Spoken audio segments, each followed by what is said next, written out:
Hello मेरे श्रोताओं, मैं प्रेरणादायक कहानी लेकर के आई हूँ।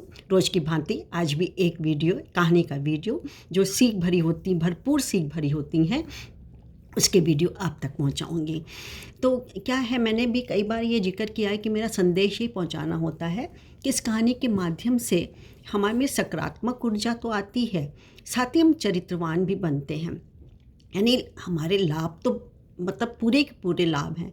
ये कभी कभी क्या है कि हम दूसरों के उदाहरण से दूसरा क्या कर रहा है, चाहे वो धर्म हो, परिवार हो, समाज हो, कुछ भी हो, हम क्या है हमारे पर्यावरण में चारों तरफ जो घेरे हुए हैं, चाहे वो पेड़ पौधे हों, फूल पत्ती हों, जीव जंतु हों, पक्षी हों, कीड़े मकोड़े हों, उनके गुण अवगुणों से भी हम कुछ ना कुछ सीखते हैं। तो इसी कहानी की श्रृंखला में मैंने एक आपको इसी तरीके की एक कहानी निकाली है अपने पिटारे में से, कहानी के पिटारे में से, जिसका कि शीर्षक है ईश्वर का न्याय। तो ईश्वर तो न्याय हमेशा सब पर बराबर करता है, न कम न ज़्यादा। कभी कर्मों के फल आगड़े आ जाते हैं, संचित या प्रारब्ध जो भी कर्म होते हैं वो हमारे आगे पीछे लगे रहते हैं। तो उसी से कभी कभी हमारा मन या तो खुश रहता है, अच्छा मिलता है तो खुश हो जाते हैं, बुरा होता है तो दुखी भी होते हैं। तो चलिए मैं एक कहानी सुनाती हूँ। एक बार की बात है कि भिक्षा लेकर के एक शिष्य थे, वो लौट रहे थे, रास्ते में उन्हें मुर्गा और कबूतर की बात सुनने को मिली। अब कबूतर भी क्या कहता है, मुर्गे से कहता है कि मेरा भी क्या भाग्य है, भोजन मिलता नहीं है, मिलता है तो मैं कंकड़ पत्थर खा करके ही मुझे गुजारा करना पड़ता है। और हम ही लोग घास और सीख वगैरह पटोर के लाते, तो उसमें घोंसले में हम रहते हैं। हमारे बड़े बच्चे होते हैं, बड़े जैसे ही वो हमें छोड़ करके चले जाते हैं। हमको ईश्वर ने पता नहीं क्यों इतना कमज़ोर बनाया हुआ है, जिसे देखो हमारा जो कि है शिकार करने पर तुला हुआ है और पकड़कर पिंजरे में कैद कर देता है। और आकाश में रहने की जगह होती तो मैं तो कब का आकाश में उड़ जाता, पृथ्वी में रहता ही नहीं। मुर्गे ने सुना तो मुर्गे ने भी जवाब दिया, हाँ भाई, मेरी भी यही दुर्भाग्य है। गंदगी में से हम लोगों को दाने चुन चुन करके खाने पड़ते हैं और खाते हैं। लोगों को जगाने के लिए और तो और सवेरे सवेरे भाग देनी पड़ती है। पता नहीं ईश्वर ने हमें क्यों इतना हम दोषपूर्ण और कमज़ोर बना के रखा है। वही बात उसने भी कही, जिसे देखो हमारे भाइयों से ही हमको लड़ाता रहता है, कैद कर लेता है, हलाल तक कर देता है। पंख दिए हैं पर इतनी शक्ति दी होती कि आकाश में उड़ पाता तो मैं भी कभी भी पृथ्वी पर रहता ही नहीं। शिष्य ने सोचा कि अवश्य ही ईश्वर ने इनके साथ अन्याय किया है। आश्रम में आकर के यह घटना उन्होंने अपने गुरु से कही। गुरुजी, गुरुवर, ऐसी ऐसी बात है, मैंने ये किया है, तो क्या ईश्वर सच्ची में अन्याय करते हैं? ईश्वर ने अन्याय किया है? तो ऋषि बोले, देखो, ईश्वर ने पृथ्वी पर मनुष्य को सबसे बुद्धिमान प्राणी बनाया है। उसे गर्व ना हो जाए, घमंड ना हो जाए, अहंकार ना भर जाए, इसलिए शेष प्राणियों में कुछ अवगुण और कुछ गुण दे करके मनुष्य को उनके कुछ न कुछ सीखने की का स्वभाव दिया है कि मनुष्य उनसे कुछ सीख ले। वह प्रकृति और प्राणियों में संतुलन, बैलेंस रखते हुए सृष्टि के सौंदर्य, प्रकृति के सौंदर्य को बढ़ाए और प्राणियों का कल्याण करे। ये सीख मिलती है। मुर्गी और कबूतर में जो विलक्षणता ईश्वर ने दी है वो किसी भी प्राणी में नहीं है। मुर्गे जैसे छोटे प्राणी के सिर पर ईश्वर ने जन्मजात क्या दिया, राजमुकुट की भांति कलगी दी है, इसलिए उसको हम लोग कभी कभी ताम्रचूड़ भी कहते हैं। अपना संसार बनाने के लिए उसे पंख दिए हैं, किंतु वो थोड़ा आलसी हो गया, उड़ना नहीं चाहता। पृथ्वी ही उसने पसंद की, उड़ना नहीं पसंद किया, पृथ्वी पर रहना उसने पसंद किया। वो भी ठीक है, भोजन के लिए वो पूरी पृथ्वी पर उसने गंदगी ही चुनी, उसने स्वयं ही चुनी हुई है।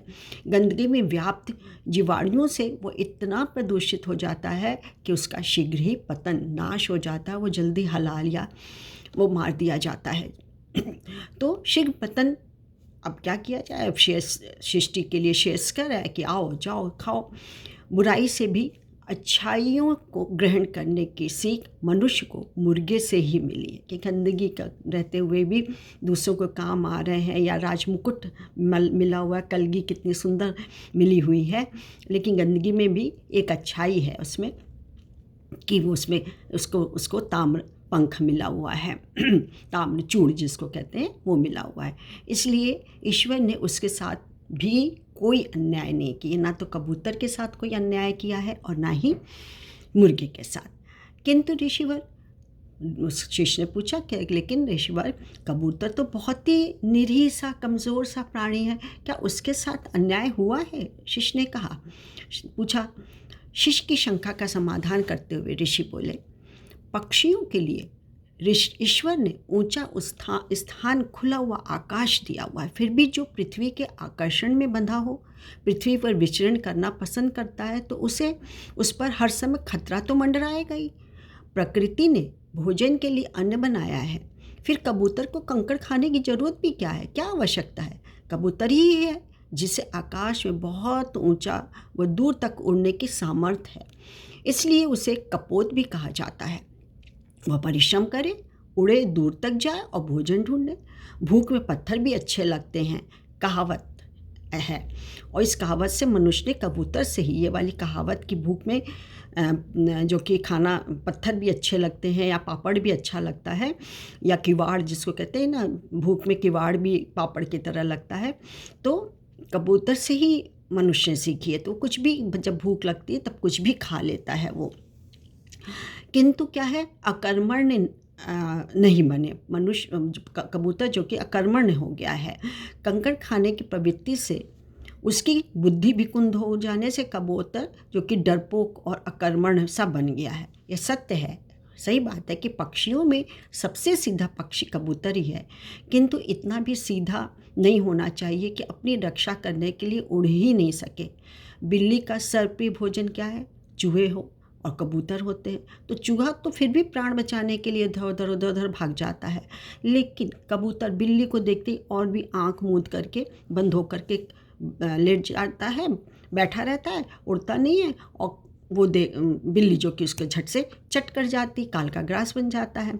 जो प्राणी अपनी रक्षा स्वयं ना कर सके उसका कोई रक्षक नहीं।